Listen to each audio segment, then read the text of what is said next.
All right, welcome back to Fantasy Files 1054 or FFX54 for short.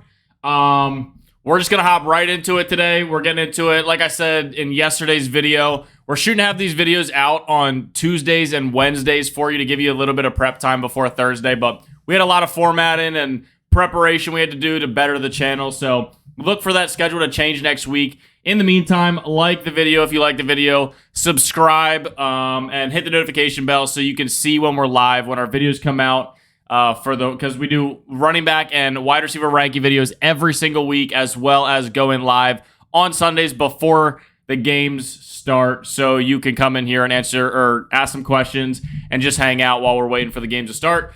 But without further ado, we're going to hop right into it and kind of fly through these so we can get them out to you soon before this New Orleans, Arizona Cardinals game kicks off. So, first off, in Week 7 rankings, we have Tyreek Hill versus the Pittsburgh Steelers. If you look to the right, Pittsburgh Steelers is a phenomenal matchup, allowing 44.2 fantasy points per game to the wide receiver position. We have Tua coming back. He's been hyper-targeted. He's on course for just shy of 2,000 yards this year, with almost 200 receptions on the horizon as well. So just an absolute stud. And this week, with all of the bye weeks, we have Cooper Kupp on bye week, we have Justin Jefferson on bye week, etc. So Tyreek Hill is going to be our number one on the week. Right behind him, we have Atlanta Falcons, also in an amazing matchup with 41.4 fantasy points allowed to the position. Ja'Marr Chase finally had that vintage. I say vintage, but he's only a sophomore right now in the league. But he had that vintage Ja'Marr Chase performance where we're looking at him dropping 30-plus points, and I think that's how it's going to be going forward. I think the Cincinnati Bengals offense continues to improve, and Ja'Marr Chase is going to be a beneficiary of that with his premier skill set. So Ja'Marr Chase is going to be number 2 on the week. Right behind him, we actually have Deebo Samuel. I bumped Deebo Samuel up because of this matchup. I love the matchup with the Kansas City Chiefs allowing 41 points to the position, but I also love the matchup because I think it will be a high-scoring game. I know San Francisco defense is one of the better defenses in the league, as you can see up here. But I just believe in Patrick Mahomes' offense. You know, they're one of the highest-scoring teams in the league on the offensive side of the ball as well, and I don't think that the 49ers defense stops him. So I think it'll turn into a shootout, which Deebo Samuel is going to just eat against this defense. So Deebo Samuel is actually going to be our number 3 on the week for Week 7. Right behind Deebo Samuel, we have Davante Adams against the Houston Texans. Now, the Houston Texans actually aren't as good of a matchup as you would think. They're only allowing 30 points to the position, and they are the Houston Texans. So I think that the Raiders finally get a blowout win against this defense, even though the defense is not too shabby against the wide receiver position. So I think that the later, maybe the last quarter of the game, Davante Adams will not be as relevant. However, I will say, even if they're blowing the Texans out, I still don't think they're just going to run the clock out because they're going to want to guarantee that win. We don't see Davante Adams suspension in the near future or possibly even this season because the legal procedures have to continue to go through. So don't worry about that, especially for this week. But Davante Adams, being the talent that he is, the targets that he gets, he's going to be our number 4 on the week. Right behind Davante Adams, we have CeeDee Lamb. CeeDee Lamb is going up against the Detroit Lions, which is also a very good matchup. I mean, the Detroit Lions are just a fantasy prize pool for both sides of the ball because their offense is very good, so they can stay in the match. However, their defense is very bad, so they allow a lot of points. Pretty much every game turns into a barn-burning shootout. And CeeDee Lamb is going to have Dak Prescott back this week, so look for him to be on a better offense, getting more trips to the red zone, potentially more scoring opportunities, and continue to stay up with that Alpha 1 target share in averaging 10 targets per week. Right behind CeeDee Lamb, we have Michael Pittman Jr., absolute beautiful performance last week. We have him going up against the best matchup in the entire league with the Tennessee Titans, allowing 44.3 fantasy points per game to the wide receiver position. I actually picked up Matt Ryan as my streaming quarterback in all of my leagues because I have Jalen Hurts in all of my leagues. So I think Matt Ryan's going to have a very good game. I think Jonathan Taylor's going to have a very good game. I think that this Indianapolis Colts offense is finally, or honestly the entire team for that matter, finally starting to get their feet under them, get that head of steam that we were looking for at the beginning of the year. And I think that they continue to improve as the year progresses, and Michael Pittman will be a beneficiary of that. Right behind Michael Pittman Jr., we have Amon-Ra St. Brown finally coming back in a difficult match against the Dallas Cowboys. The fantasy points are only showing they are showing a total of 33.9 fantasy points allowed to this position, which is actually middle of the pack, which you'd expect for them to be a little bit higher on this ranking. But regardless of where they rank in this statistical category, I still think that the Dallas Cowboys are a very tough defense. They don't allow very many points to the opposing team. And even though I think Amon-Ra St. Brown is a phenomenal talent, I think that he has a suppressed week just because he's finally coming back from that injury and they have a tough matchup. But a suppressed matchup for Amon-Ra St. Brown means he's going to be number 7 as opposed to number 4. So either way, we love playing Amon-Ra St. Brown this week. Right behind him, we have Jalen Waddle. Everything goes for Jalen Waddle. That goes for Tyreek Hill. We finally, he's one more week removed from his injury. He got his college quarterback back throwing the ball to him again this week with Tua Tagovailoa.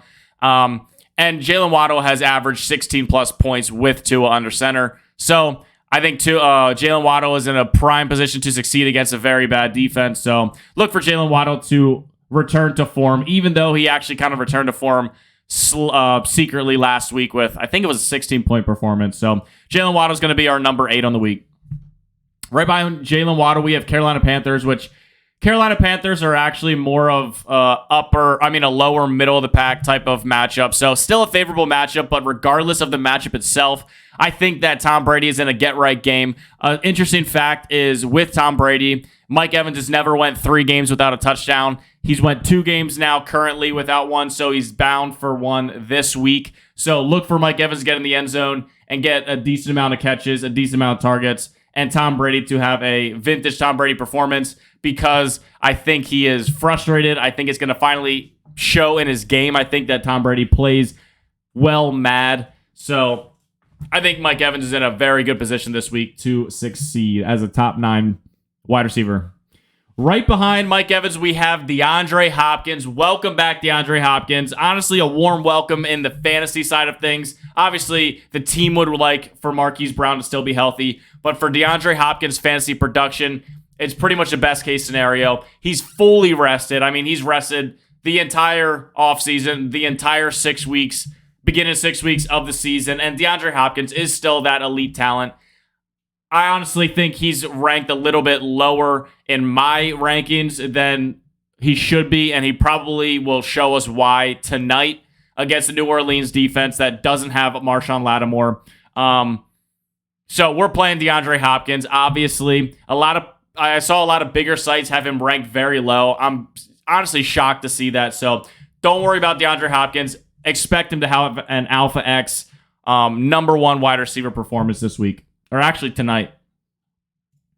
Right behind DeAndre Hopkins, we have T. Higgins, finally fully healthy against a very bad Atlanta Falcons defense. I think they will run the score up if they have the opportunity. The Falcons have been looking good on offense, which is actually a positive for T. Higgins' production. So look for T. Higgins to give you his 10-target, 90 to 100-yard performance. T. Higgins is in an excellent position to succeed. Behind T. Higgins, we have Chris Godwin, is kind of that possession receiver to Tom Brady. He's getting right around 10 targets per game since he's been back. He's finally getting back to full health, and I think he's bound for a blow-up game here soon. He's had very decent performances since he's come back, but I think that he is primed for maybe a 20-plus point game performance. So Chris Godwin is someone we're jamming into our lineup, and I think, just like Mike Evans, they're in a get-right game, so I think he's in a very good spot to succeed this week. Right behind Chris Godwin, we have DK Metcalf against the Los Angeles Chargers, which are kind of a middle-of-the-pack matchup right here. You see it right in the middle of the screen, allowing 34.2 fantasy points per game to the wide receiver position. Geno Smith has been producing more so than we ever thought he would. And DK Metcalf has been kind of on a tear ever since the slow start. He really has come through and has been producing for his fantasy manager. So DK Metcalf is going to be our 13 on the week.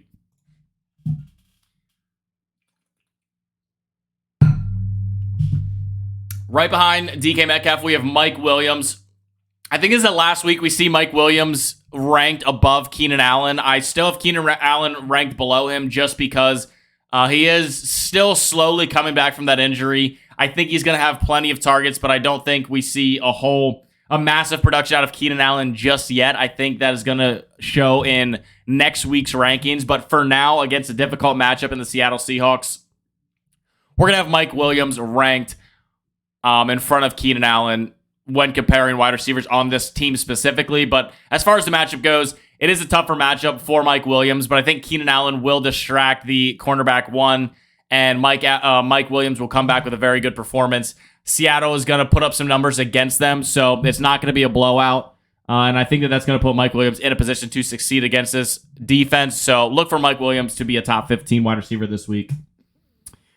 Right behind Mike Williams, we have Amari Cooper. Amari Cooper is to the point where you just can't deny it anymore. Unfortunately, I was a non-believer, and I actually picked up Amari Cooper earlier in the season on the waiver wire. I used him as a trade piece to get Breece Hall, so I'm excited about having Breece Hall. Don't get me wrong. However, Amari Cooper has been producing with Jacoby Brissett, and we are 5 weeks away from having Deshaun Watson back. So if you can trade for Amari Cooper right now, I think it's very smart. But Amari Cooper is showing that the talent is just going to supersede the quarterback play in Cleveland. So going up against a very good matchup. Going up against a very good matchup against the Baltimore Ravens, fourth worst in the league, allowing 41.1 fantasy points per game to the wide receiver position. They don't really have a very solid wide receiver 2 on this offense. It's basically Donovan Peoples-Jones right now. So Amari Cooper is primed to succeed this week against a very good matchup. As you saw previously, Chris Olave is going to be our number 16 wide receiver on the week. He's in a very good position right now with Jarvis Landry and Michael Thomas being out for the week. So the entire offense, actually tonight, is going to be relying on Chris Olave's production through the air.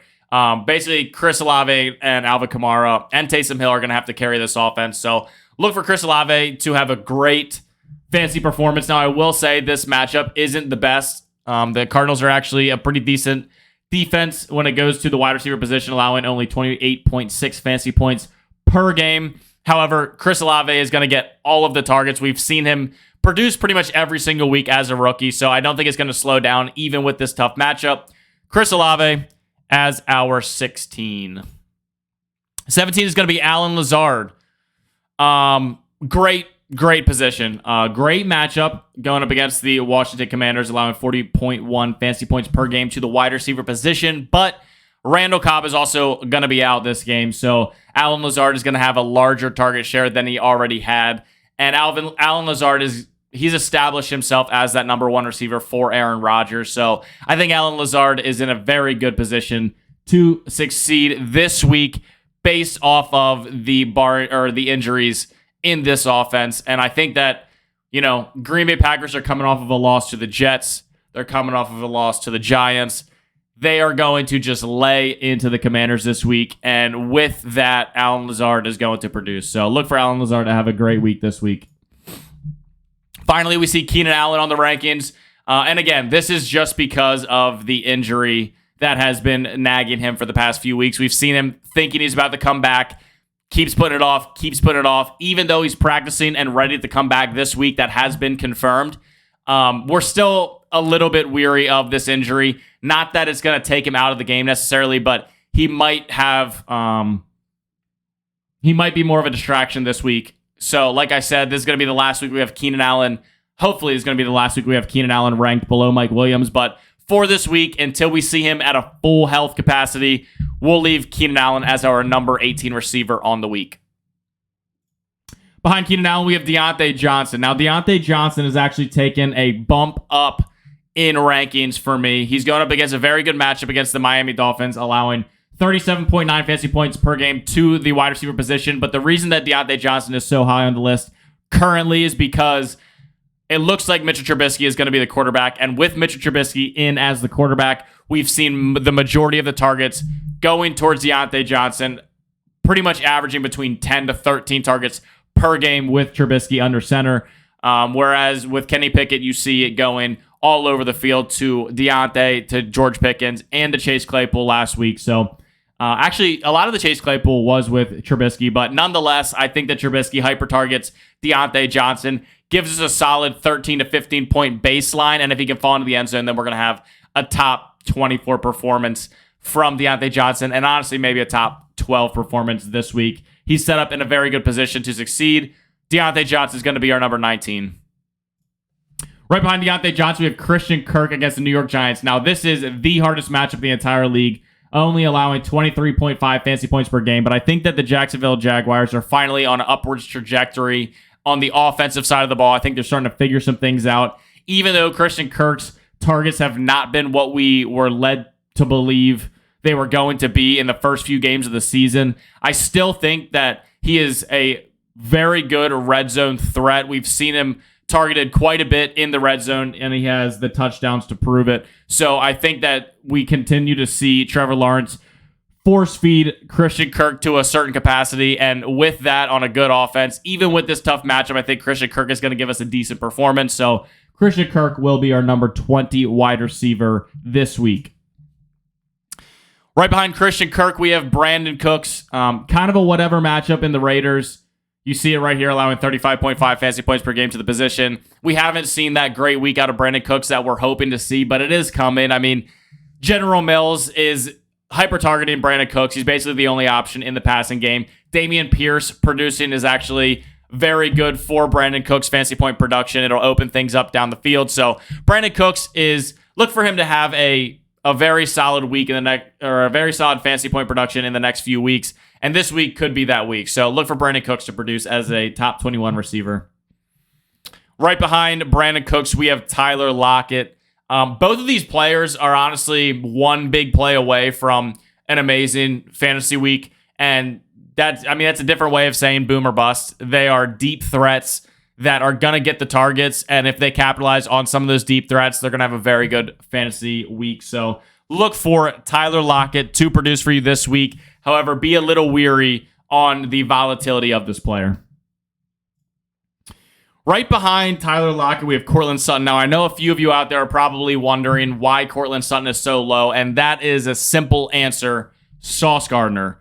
Sauce Gardner has been just an absolute stud this year. We've seen it week in and week out. He has not allowed very much. I don't know the specific numbers. I wish I could drop that stat, but he is having one of the best performances as a rookie on the year, and he is just shutting down the wide receiver one of the opposing team. So I think that is going to be an issue for Courtland Sutton. Now, Courtland Sutton is still that red zone target, so it's very possible he does get into the end zone. However, with the injury and bad performance of Russell Wilson in the beginning part of the season, up to date, Courtland Sutton is going to have a very difficult time against a very good Sauce Gardner cornerback. So look for Courtland Sutton to have a little bit slower of a week than we are used to seeing from him, and then get back on track next.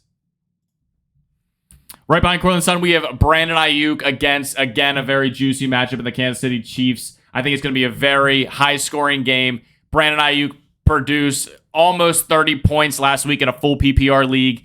He got into the end zone twice.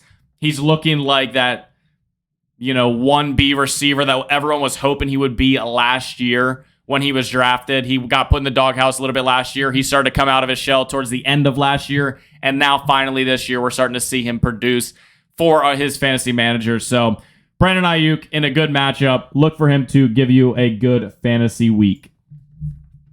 Right behind him, and actually a tough matchup. This is something that I don't think a lot of people realize, but the Chicago Bears are a very difficult defense in the through the air. Now, on the ground, they allow a lot of points, but through the air, they're a very good defense because they have drafted number one cornerbacks for the past 3 years or something. So they have a very good young secondary on their defense.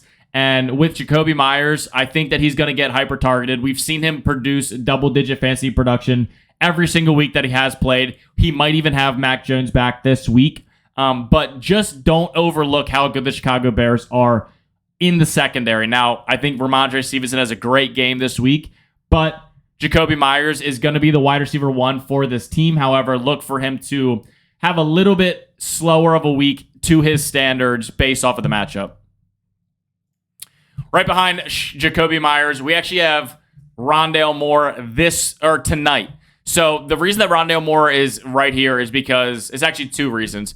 When we see whatever the slot receiver is for Kyler Murray gets pretty close to 10 targets, if not more, every single week. So the volume is going to be there. And with Marquise Brown injured, I think that that's going to give Rondale Moore potentially some deep targets. I know Robbie Anderson's in the offense, but it's still pretty early for him to know the entire route tree. So I think he'll be in for a shot or two, him being Robbie Anderson. But Rondale Moore is going to be in for the majority of the time. And honestly, probably almost all of the pass plays, Rondale Moore will be in there. So look for him to get a very good amount of targets. You can even start him as a wide receiver too if push comes to shove. Preferably you want to throw him in the flex, but Rondale Moore is in a very good position to have a great week this week against a decimated New Orleans secondary. So Rondale Moore is going to be our number, 26 wide receiver on the week.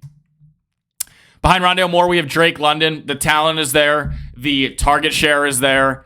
However, the quarterback play is... I can't even say the quarterback play anymore because Marcus Mariota was the NFC Player of the Week, if I'm not mistaken, last week. And it's working. And when I say it is working, I mean the run game in Atlanta is working. Marcus Mariota has been that dual threat runner. And somehow with the backfield that they have in Atlanta, with the lack of passing production in Atlanta, they are still pulling wins out of their ass. And there's really no reason for them to change it up now if it's getting them wins. They're the first in the division. So even though I believe in Drake London as the player, I believe in Drake London's target share and volume, I have a hard time ranking him higher than this because we have seen weeks that they only pass the ball a handful of times and still win the game. So that's what we're worried about here. But if it's a passing script game, then look for Drake London to have a very good week.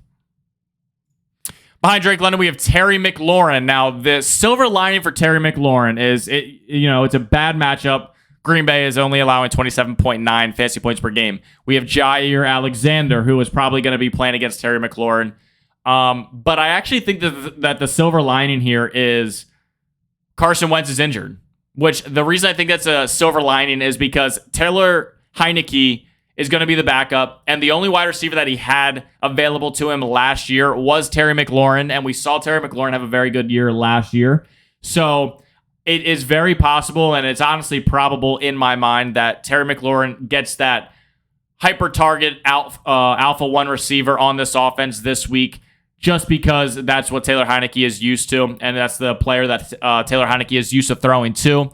However, it's hard not to be weary of Terry McLaurin going into this week just based off of all the lack of production that he's had this year. So Terry McLaurin is going to be the number 28 receiver on the week for us.